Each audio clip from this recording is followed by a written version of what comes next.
राजी महाराज ने ऐसा कृपा किए, जो कृपा उनकी खुद ऊपर आकर इस संसार में जितने भी ब्रह्मात्माएं थे उनको धाम लेकर जाने के लिए उन्होंने ये सारी लीलाओं उनके हृदय में विराजमान होकर किए थे। तो इस भावना को हम कैसे समझे? तो इस भावना को, इस वृतांत को हम अपने लालदास वितक में हम श्रवण कर सकते हैं। तो ये लालदास के वितक में हमारे राजी महाराज ने जो कुछ भी कृपा किए, जो कुछ भी मेहरबानी किए, ये हमारे ऊपर ही किए हैं सुंदर साथ जी। इसको अपने तन मन और वचन से श्रवण कीजिए, मनन कीजिए और अपने जीवन में पालन कीजिएगा। जब तक हम अपने जीवन में ये तीन चीज की कर्म नहीं करते, तब तक हम परमात्मा के आगे खड़ा भी नहीं हो सकते। हमें कुछ भय नहीं है, लेकिन भय उसकी होना चाहिए कि परमात्मा के लिए हम क्या कर रहे हैं, परमात्मा के सानिध्य में हमारे चेहरा मिल पाएगी कि नहीं पाएगी, ये चीज की भय जरूर होनी चाहिए। चाहे इंसान से इंसान ना डराए, ना भय होए, लेकिन अपनी परमात्मा के सानिध्य में मेरा चेहरा, मेरा शकल दिखाने की मैं लायक हूँ या नहीं हूँ, इस चीज की जरूरत है हमें याद करना।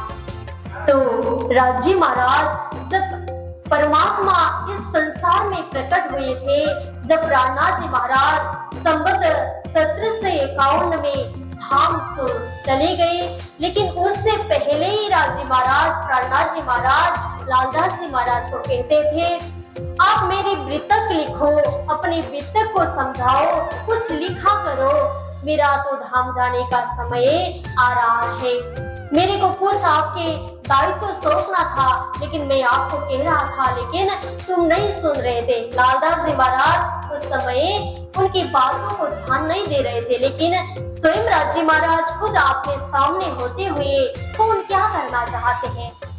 हमें तो कोई दायित्व ही नहीं है, तो हमारे सामने प्राणनाथ जी है, सदगुरु महाराज है, हमें क्या फिक्र है, क्या लेना देना है और चीज से? उनकी जीवनी लिख के क्या होगा हमें? उनको इतना ही समझ में आता था, उनको और कुछ समझ में नहीं आया कि मेरे दिए धाम चले जाएंगे।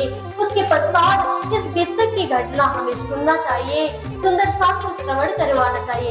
ये कोई जीवन में नहीं हुआ उनके, लेकिन बाद में जब प्राणनाथ जी महाराज ने उनके ऊपर ये कृपा कर दी, उसी तरह उन्होंने ये वितक लिखने की प्रारंभ किए थे।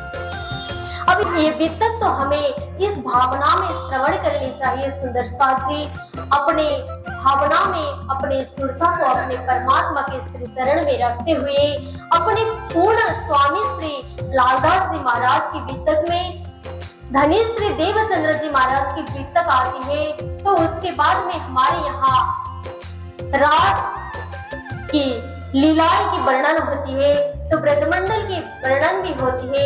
इस सारी लीलाओं की और जागनी ब्रह्मांड की भी यहाँ वितक श्रवण किया जाते हैं। तो यहाँ फिर प्राणनाथ जी महाराज के वितक जो आते हैं वो भी श्रवण किया जा सकते हैं। तो पूरे सुंदर साथ 500 की संख्या से सुंदर साथ प्राणनाथ जी महाराज के साथ चले थे, तो पन्ना धाम पहुंच के उनकी जमात 5000 की संख्या में पहुंच गई।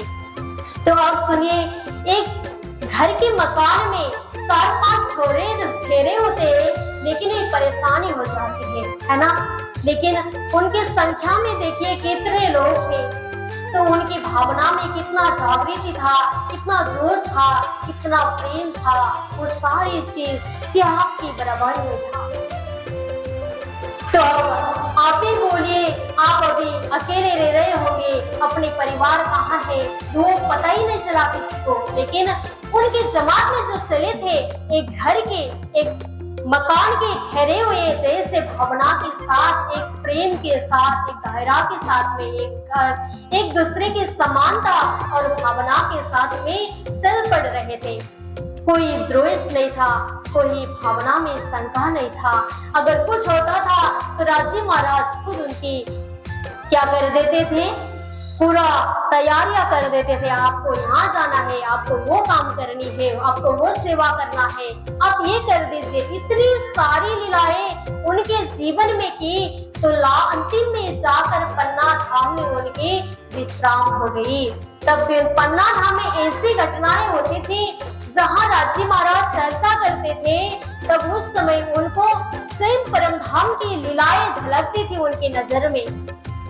नेत्र में पूरा सजल होकर वो परम धाम की अखंड लीलाएं प्रस्तुत होती थी। लेकिन अब वो राजी महाराज की बात ही हम श्रवण करने जा रहे हैं।